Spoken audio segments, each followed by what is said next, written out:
മനുഷ്യനാകണം.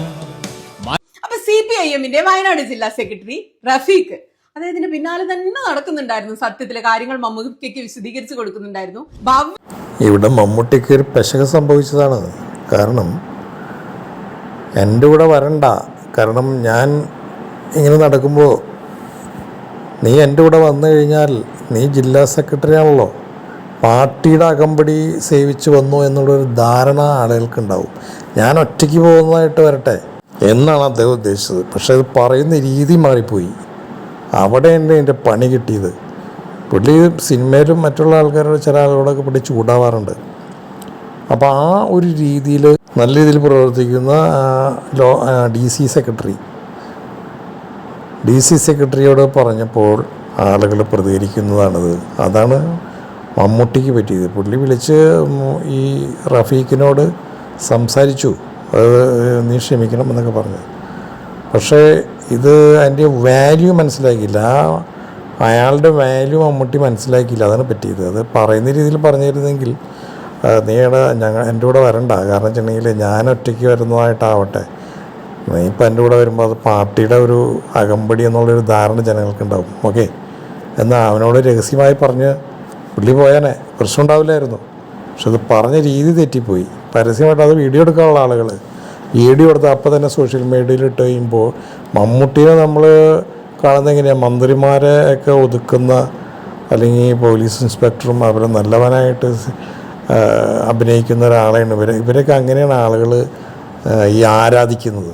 അതിന് ഘടകവിരുദ്ധമായിട്ട് പ്രവർത്തനം കാണുമ്പോൾ ജനങ്ങൾ പ്രതികരിക്കാൻ തുടങ്ങും. ഇപ്പോൾ സുരേഷ് ഗോപി അനുഭവിക്കുന്ന കണ്ടില്ലേ. അപ്പോൾ എന്ന് പറഞ്ഞ പോലെ നിങ്ങളെപ്പോലുള്ള ആളുകൾ സമൂഹത്തിൽ വന്ന് സംസാരിക്കുമ്പോൾ സൂക്ഷിച്ചില്ലെങ്കിൽ വീഡിയോ ഒപ്പിയിടും. ഇതൊക്കെ ഇനിയിപ്പോൾ മന്ത്രിയായാലും പിണറായി വിജയൻ ഒരാളോട് ഒരു പെൺകുച്ചിൻ്റെ അടുത്ത് മാറിയേക്കാൻ പറഞ്ഞില്ലേ മറ്റേ സ്റ്റേജിൽ വെച്ച്, ജനങ്ങൾ പ്രതികരിച്ചിട്ടില്ല. അപ്പോൾ അതാണ് അതിൻ്റെ ഒരു പ്രശ്നം. അപ്പോൾ ഇതുപോലുള്ള കാര്യങ്ങളിൽ ഇടപെടുമ്പോൾ സംസാരിക്കുമ്പോൾ സൂക്ഷിച്ചില്ലെങ്കിൽ പണി കിട്ടും, പണി പാലമ്പള്ളത്തിൽ കിട്ടും. ഇപ്പോൾ കണ്ടില്ല സോഷ്യൽ മീഡിയയിൽ ഇതിങ്ങനെ കറങ്ങിക്കൊണ്ടിരിക്കുകയാണ്. കുറച്ച് ദിവസത്തേക്ക് ഉണ്ടാവും, പക്ഷേ സ്വയം മൂല്യം ഇടിഞ്ഞു പോവും. ആളുകൾ ആ രീതിയിൽ പിന്നെ വീക്ഷിക്കാൻ തുടങ്ങും. സിനിമയിൽ നിങ്ങൾ ഒച്ചയിൽ പറയില്ല, ആയിരക്കണക്കിന് പാവപ്പെട്ടവരുടെയും പട്ടിണിപ്പാവങ്ങളുടെയും കുഷ്ഠരോഗികളുടെയും ഇന്ത്യ, ഹെഡ്ക വലിച്ച് വലിച്ച് ചോര തുപ്പുന്നവൻ്റെ ഇന്ത്യ എന്നൊക്കെ പറയുമ്പോൾ ജനങ്ങളങ്ങോട്ട് ആവേശം മൂക്കാണ്. അപ്പം നിങ്ങൾ അങ്ങനെ ഒരാളാണെന്നുള്ളൊരു ധാരണയിലാണ് ജനങ്ങൾ നിങ്ങളെ കൊണ്ടെടുക്കുന്നത്. അതിന് ഘടകവിരുദ്ധമായിട്ട് വരുമ്പോൾ ജനങ്ങൾ പ്രതികരിക്കാൻ തുടങ്ങും. അതാണ് ഈ പറ്റണത്. അപ്പോൾ ഇതൊക്കെ സൂക്ഷിച്ച് കൈകാര്യം ചെയ്യേണ്ട കാര്യം. ഇത് പറഞ്ഞിരേണ്ട ആവശ്യമില്ലല്ലോ. നമുക്കൊക്കെ ലോകം കണ്ട ആളാണ് നിങ്ങളോട് ഇതൊന്നും പറയേണ്ട ആവശ്യമില്ല, എന്നാലൊന്ന് പറഞ്ഞു പോവാണ്.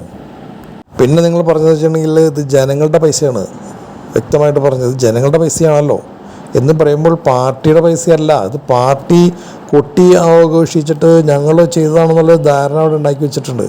അപ്പോൾ അതിന് ഘടകവിരുദ്ധമായ രീതിയിൽ സംസാരിച്ചതും പാർട്ടിയുടെ അണികൾക്ക് ഇഷ്ടപ്പെട്ടില്ല. പക്ഷെ മുഖ്യമന്ത്രിക്കും മന്ത്രിമാർക്കൊക്കെ നിങ്ങളെ കളയാൻ പറ്റില്ല, നിങ്ങളോട് വലിയ ഇഷ്ടമായിരിക്കും. പക്ഷേ ഈ അണികൾക്ക് അത് ഇഷ്ടപ്പെട്ടിട്ടില്ല. അതും ഒരു പ്രശ്നമാണ്. പക്ഷെ അത് നിങ്ങൾ സത്യസന്ധമായി പറഞ്ഞ കാര്യങ്ങൾ അത് മറ്റുള്ളവർക്ക് ഇഷ്ടപ്പെട്ടിട്ടുണ്ട്.